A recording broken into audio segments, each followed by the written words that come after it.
yang seperti-Mu Bapakku. Engkau tidak pilih kasih. Engkau selalu membuka tangan-Mu menerima setiap kami, siapapun kami. Betapa beruntungnya kami boleh menyembah Elohim Yahweh Bapa di surga, bahkan memanggil, menyebut-Mu Bapakku.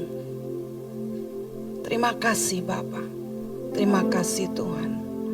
Saat ini berbicaralah kepada kami, taruh perkataan-Mu dalam lidah bibir anak-Mu ini Bapa. Biar isi hati-Mu yang boleh diperdengarkan di sini. Dengan penuh ucapan syukur dan sukacita kami sambut berkat firman-Mu di dalam nama Tuhan Yesus Kristus. Mari sama-sama katakan amin. Silakan duduk kembali Bapak Ibu Saudaraku, puji Tuhan. Kalau kita selesai ibadah biasanya kita nyanyi selalu untukmu, selalu untukmu. Ya, selalu untukmu, Tuhan dan Rajaku. Semua yang ku perbuat, baik siang dan malam, selalu untukmu. Amin. Amin. Seolah-olah semua berasal dari kita, milik kita. Lalu kita berikan untuk Tuhan. Padahal kalau kita nyanyikan pujian ini selalu untukmu, karena semuanya memang milik. Everything belongs to God. Mari sama-sama katakan, everything belongs to God. Semua milik Tuhan. Enggak ada apapun yang ada pada kita saat ini boleh kita haki. Kita nyatakan ini milikku, ini kepunyaanku, aku berhak atasnya. Hati-hati Bapak Ibu, kita sering lupa bahwa segala sesuatu berasal dari Allah dan segala sesuatu adalah milik Allah, termasuk diri kita. Mazmur 24 ayat 1, kita perhatikan bersama. Mazmur Daud, Tuhanlah yang empunya bumi serta segala isinya dan dunia serta yang diam di dalamnya. Bukan hanya bumi, bukan hanya harta benda, tetapi segala isinya termasuk kita. Segala yang ada pada kita sesungguhnya milik Tuhan. Kita tidak pernah benar-benar memiliki. Rasul Petrus dalam 1 Korintus 4 ayat 7 bertanya, sebab siapakah yang menganggap engkau begitu penting? Dan apakah yang engkau punyai yang tidak engkau terima? Dan jika engkau memang menerimanya, mengapakah engkau memegahkan diri seolah-olah engkau menerimanya? Seolah-olah engkau tidak menerimanya. Garis bawahi Bapak Ibu. Dan apakah yang engkau punyai yang tidak engkau terima? Apa yang ada pada kita yang tidak kita terima? Nafas, kita beli oksigen. Talenta yang kita miliki, ada di mall? Enggak ada. Kesempatan yang Tuhan berikan untuk kita bisa beribadah. Ada yang beli voucher untuk beli kesempatan untuk bisa beribadah di sini? Kesehatan saat ini kita bisa boleh ada sebagaimana kita ada, duduk sampai di sini. Kita bayar dokter untuk supaya bisa menjaga kesehatan kita dengan stabil. Yang paling hebat, keselamatan. Enggak ada satu orang pun yang bisa membeli keselamatan jiwanya.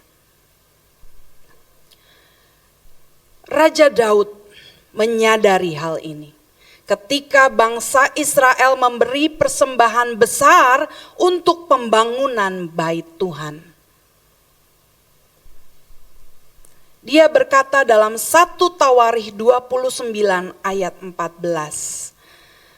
Sebab daripada mula segala-galanya dan dari tanganmu sendirilah persembahan yang kami berikan kepadamu. Saya ulang. Sebab daripada mula segala-galanya dan dari tanganmu sendirilah persembahan yang kami berikan kepadamu.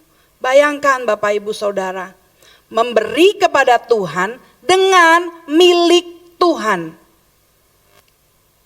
Sama kayak anak-anak kita ya. Mama, aku mau kasih coklat buat mama. Tapi uangnya dari kita. Tapi kita ngerasa berjasa.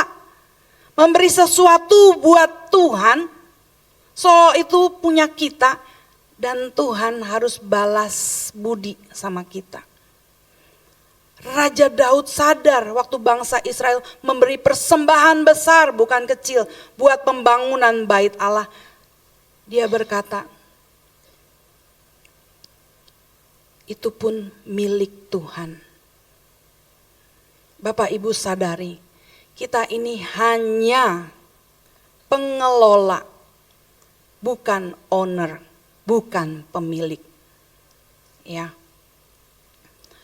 Bahkan hidup dan segenap keberadaan tubuh kita ini juga bukan milik kita. Roma 14 ayat 7 sampai 8.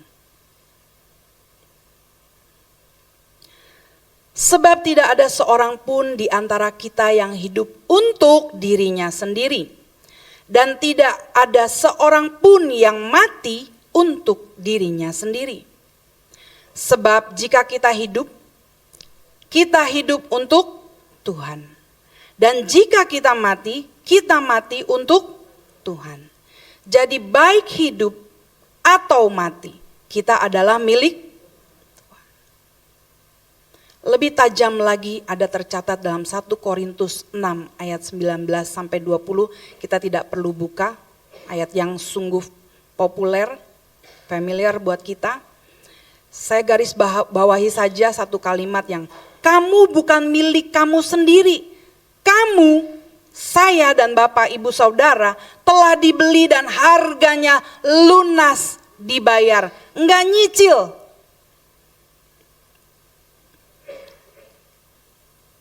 Jangan sembarangan. Jangan sombong. Apakah cara kita memakai tubuh kita, menggunakan tubuh kita, waktu kita, uang kita, segenap keberadaan kita, mencerminkan bahwa kita ini milik Tuhan. Sampai di sini, masih mau bicara hak dan kewajiban. Cuma kelas SD yang masih perlu diajarkan tentang hak dan kewajiban. Saya mau tanya Bapak Ibu Saudara, kelas kita di mana? SD, SMP, SMA atau mahasiswa? Atau jauh lebih dewasa yang harusnya lebih paham tentang kehendak Tuhan. Apa itu? Roma 12 ayat 2. Tahu tentang apa yang baik, yang berkenan dan yang sempurna. Enggak sekedar hak dan kewajiban, itu mah udah mestinya paham. Tuhan Yesus aja rela kehilangan hak. Kok kita masih bisa demo nuntut hak? Udah berdarah-darah belum? Untuk berkenan kepada Tuhan. Tahu apa yang baik, yang berkenan dan sempurna. Udah berdarah-darah belum? Udah berani serahkan nyawa belum untuk keselamatan orang lain?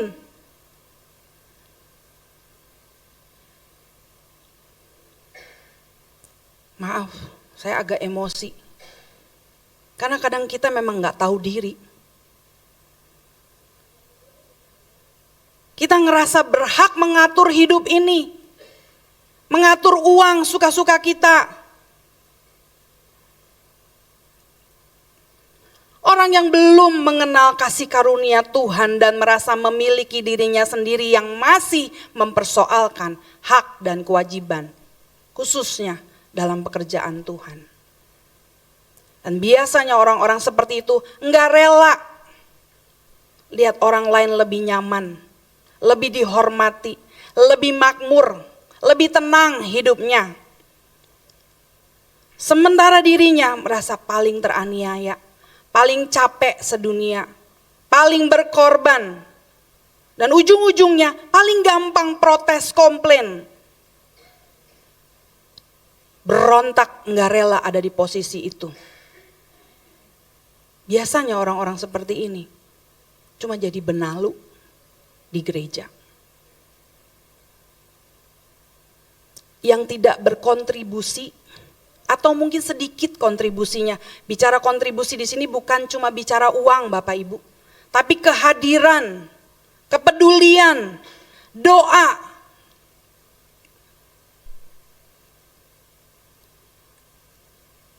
Kalaupun mungkin orang tersebut rajin hadir, ikut doa, bahkan nyumbang gereja, ujung-ujungnya biasanya perhitungan. Bisa-bisanya loh dia tanya, apa yang sudah dibuat gereja buat saya? Bahkan ada juga yang berani nanya, kalau saya melakukan kewajiban, lalu apa hak saya? Itu anak SD. Sadar enggak? Semua ini milik Tuhan. Sumbangan yang kita berikan kepada gereja juga milik Tuhan. Kesehatan, waktu, keselamatan. Kalau kita bisa sampai dari rumah ke sini, bukankah itu perlindungan penyertaan Tuhan? Saya terinspirasi dengan Wahyu 3 ayat 17 yang tadi dibacakan di sesi pertama, ibadah pertama. Coba kita lihat kembali. Wahyu 3 ayat 17, betapa malangnya kita. Karena engkau berkata, aku kaya dan aku telah memperkaya diriku dan aku tidak kekurangan apa-apa. Dan karena engkau tidak tahu bahwa engkau melarat dan malang, miskin, buta dan telanjang. Itu keadaan kita sebenar-benarnya. Jadi roti yang terpecah, anggur yang tercurah, itu harusnya jadi identitas kita. Enggak pernah ngerasa rugi. Bahkan sampai ditipu, dimanfaatkan oleh orang lain pun harusnya kita enggak merasa rugi. Orang punya Tuhan, biar orang-orang tersebut berurusan dengan Tuhan, bukan kita merasa jadi korban yang teraniaya. Mau jelekin nama baik kita, udah gak usah rugi. Emang jelek kok sebenarnya kita. Dia gak tahu bahwa kita ini diciptakan spesial. Dijelek-jelekin, dia sedang menjelek-jelekan penciptanya sebenarnya.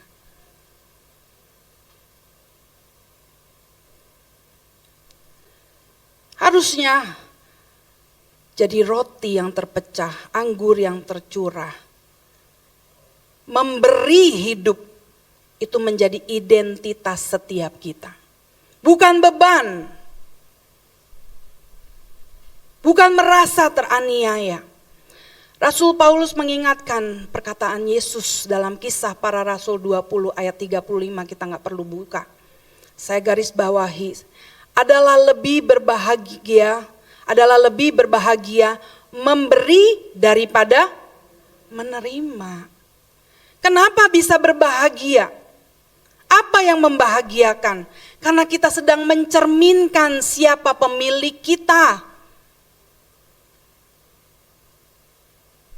Jadi kalau orang pelit, orang terlalu perhitungan, bahasa halus tuh perhitungan. Seolah-olah miliknya, seolah-olah dia owner, seolah-olah bijak. Semua harus diperhitungkan. Kalau Tuhan bilang kuras habis saldomu buat pekerjaan Tuhan, kita harusnya gak perhitungan. Emang Tuhan gak bisa jagai kita? Waktu ada orang kaya, orang muda kaya datang kepada Tuhan. Apa yang harus aku lakukan Tuhan, supaya aku mendapatkan hidup yang lebih berkualitas, berkenan. Tuhan bilang, jual seluruh milikmu, bagikan ke orang-orang miskin. Maksud Tuhan apa? Biar dia tahu, dia gak merasa memiliki segalanya. Tapi dia sendiri harus dimiliki oleh Tuhan, termasuk kita. Saya bersyukur. Mungkin saya ngomong gini, Bapak Ibu tahu, ya dia mah gak ada duitnya. Tapi saya tidak pernah kekurangan. Di dalam keterbatasan, di dalam kondisi mepet pun, uang tinggal selembar pun, saya gak pernah pusing. Ya mungkin Bapak Ibu berpikir, iya masih punya suami. Boleh tanya suami saya berapa banyak saya minta sama beliau. Kalau Tuhan harus katakan, keluarkan uangmu. Bukan punya saya. Saya cuma saluran, saya cuma keran Tuhan. Kalau Tuhan suruh buka kerannya, yang ngocor aja. Gak pernah mampet tuh.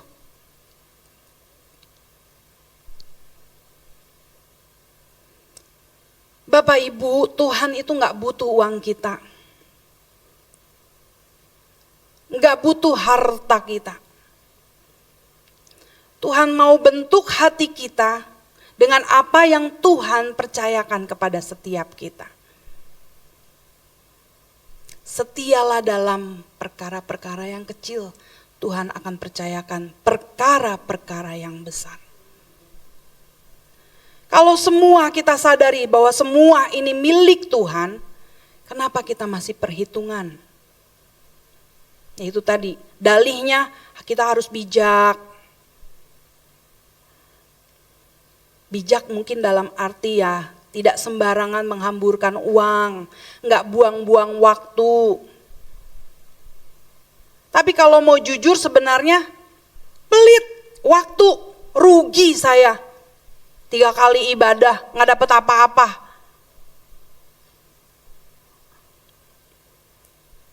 Ya ampun.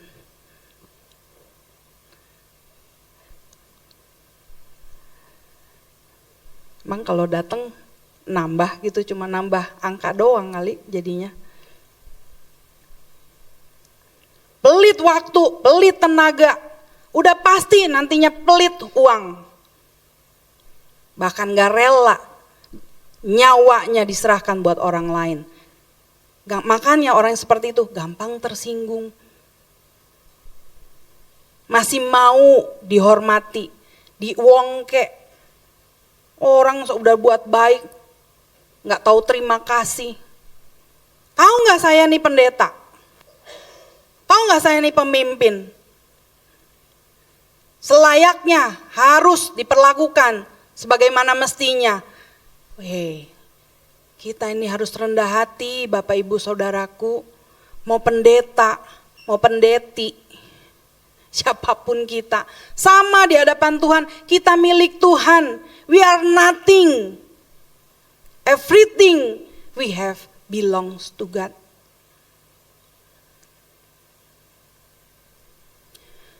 Berkali-kali saya ingatkan ayat ini. Yakobus 4 ayat 17. Jika seorang tahu bagaimana ia harus berbuat baik, tetapi ia tidak melakukannya, dia berdosa. Tapi kita masih abaikan yang baik, gak peduli. Yang penting perasaanku tenang. Yang penting aku nyaman. Yang penting aku gak terluka. Tuhan rela loh dilukai. Tuhan rela loh dianiaya. Siapa kita? Kan kita yang sebenarnya paling sering menganiaya orang. Melukai orang, mengabaikan perasaan orang. Biarin aja dia mah capek, udah semestinya dia capek.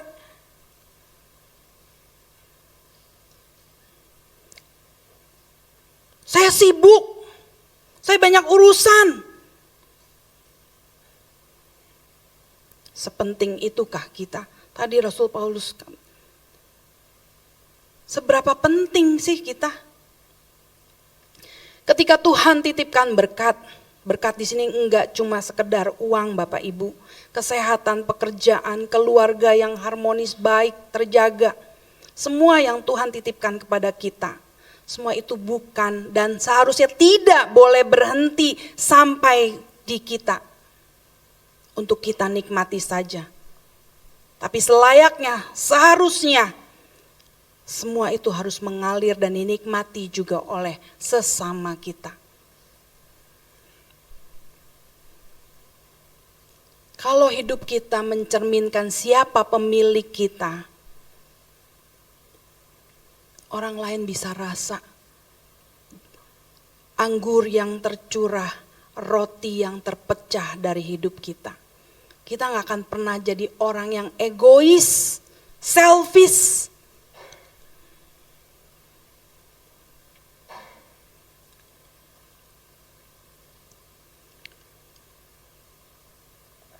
Lihat laut mati.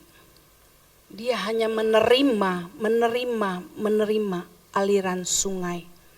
Tapi dia tidak pernah mengalirkan. Di sana tidak ada kehidupan.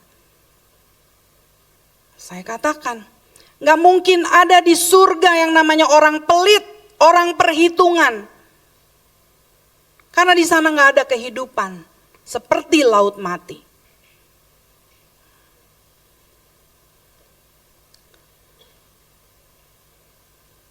Aduh. Saya paling gregetan kalau yang namanya pelayan yang mengambil bagian dalam pelayanan, ceritanya melayani, tapi ribet sama waktu, saya nih sibuk, saya mesti urus anak, saya mesti urus orang tua, saya naninu, cacicu. Pelayan, kalau bos, oke bos, kasih jadwal yang jelas bos. Bos bisanya hari apa, kita jadwal.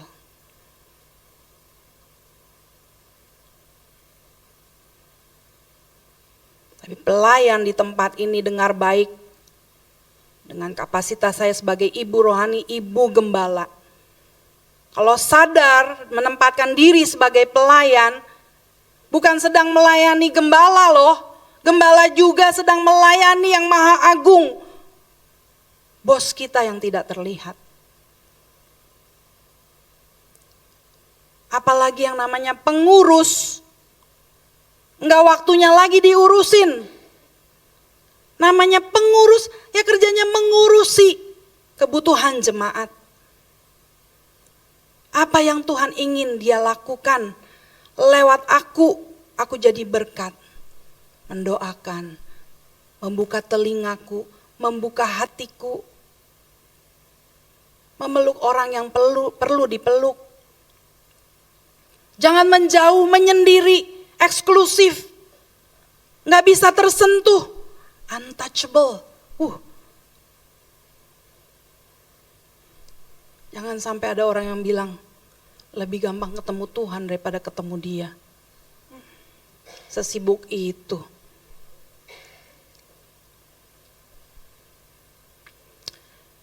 Pahami dan sadari bahwa kita datang ke bumi ini, dihadirkan di bumi ini tanpa membawa apa-apa.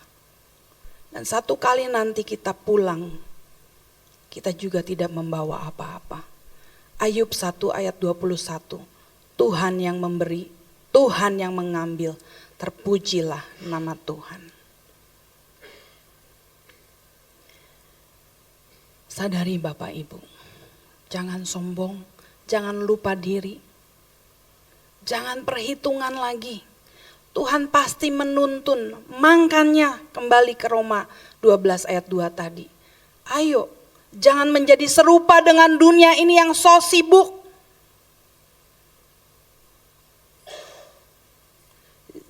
Janganlah kamu menjadi serupa dengan dunia ini, tetapi berubahlah oleh pembaharuan budimu, sehingga kamu dapat membedakan mana kehendak Allah, yaitu apa?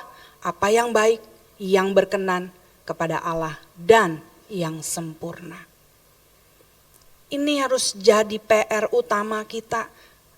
Enggak gampang. Kita yang biasa suka-suka sendiri, menguasai seolah-olah kita ini owner, pemilik hidup ini, pemilik uang, harta, waktu, kesehatan, jabatan. Berubah, jangan kayak orang dunia. Jangan kampungan. Kita bukan apa-apa dan bukan siapa-siapa tanpa Tuhan. Semua harus kita kembalikan kepada Tuhan dan untuk Tuhan. Kita nyanyi dulu.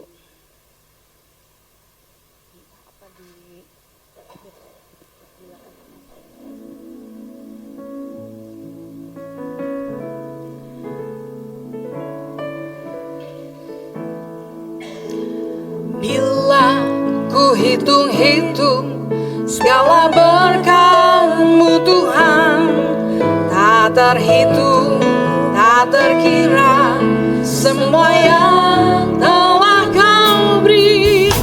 Ku naikkan syukurku, segala hormat dan puji. Ya Allah, Kau Bapakku, pemelihara hidupku. Katakan, bila ku rasa selalu, bila ku rasa selalu kehadiran-Mu Tuhan, penghiburan kala susah, kekuatan kala lemah. Kau beri kuat padaku, kehangatan kasih-Mu. Hanya dapat ku kata terima kasih. Dengan rendah hati, dengan tulus nyatakan, dengan apa ku balas kebaikan-Mu Tuhan, serta segala kemurahan-Mu. Kini aku serahkan segala hidupku, ku mau mengabdi padamu Tuhanku.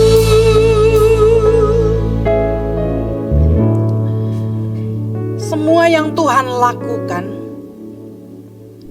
ujian tadi katakan, waktu kita susah, lemah, Tuhan beri kekuatan, Tuhan beri kehangatan kasih-Nya, Tuhan menghibur kita. Hanya dapat ku kata terima kasih Bapakku. Tuhan gak pernah minta setetes pun darah kita. Uang kita gak ada artinya, Tuhan gak butuh. Segala yang ada di bumi ini milik-Nya. Terus kita genggam erat-erat semua yang ada pada kita. Waktu, tenaga, pikiran, perasaan, semua milik-Ku.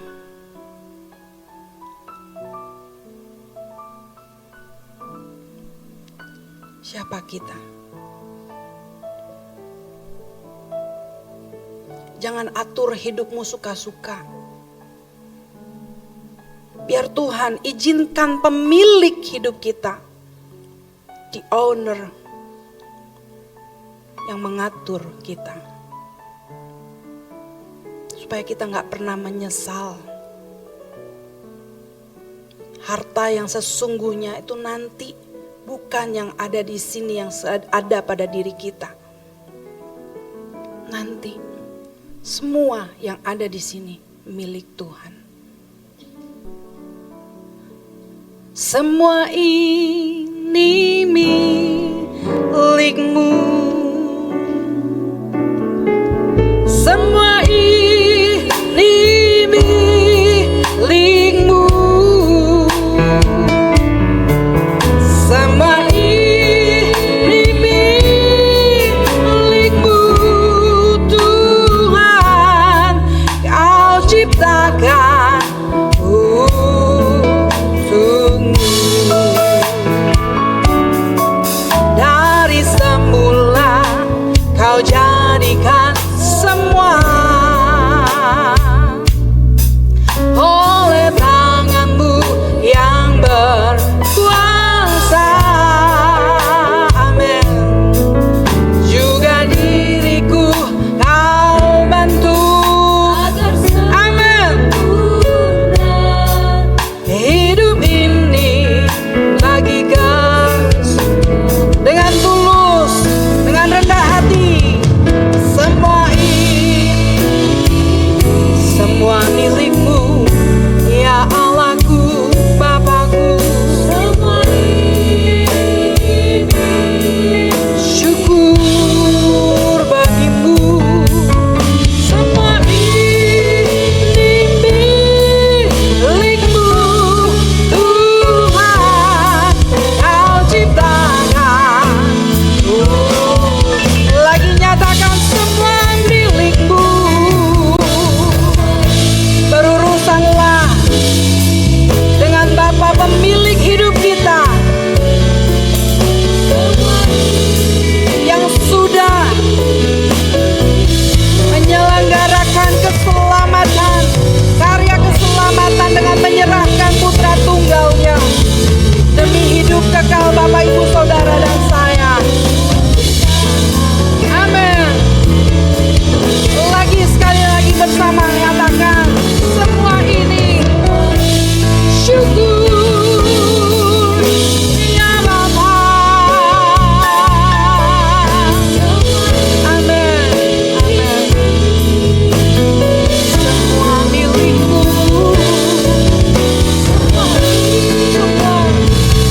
Gak ada satupun yang kami miliki ya Bapa. Kau ciptakan untukmu. Kau ciptakan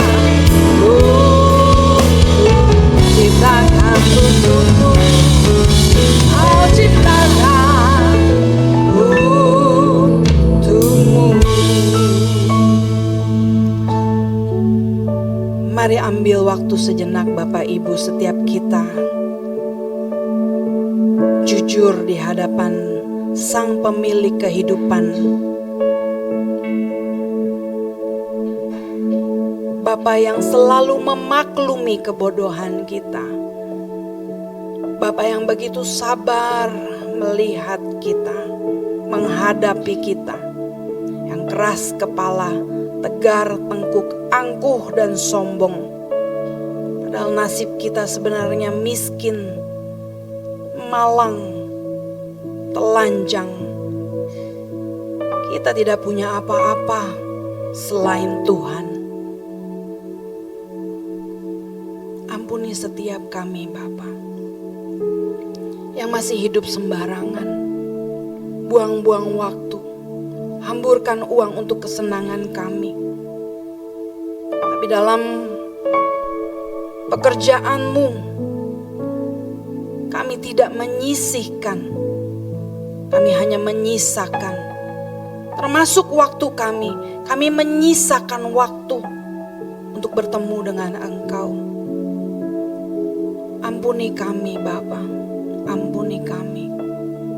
Kami mau berubah untuk selalu mengingat-ingat kebaikan-Mu. Sebab firman-Mu mengatakan, jangan lupakan kebaikan Tuhan.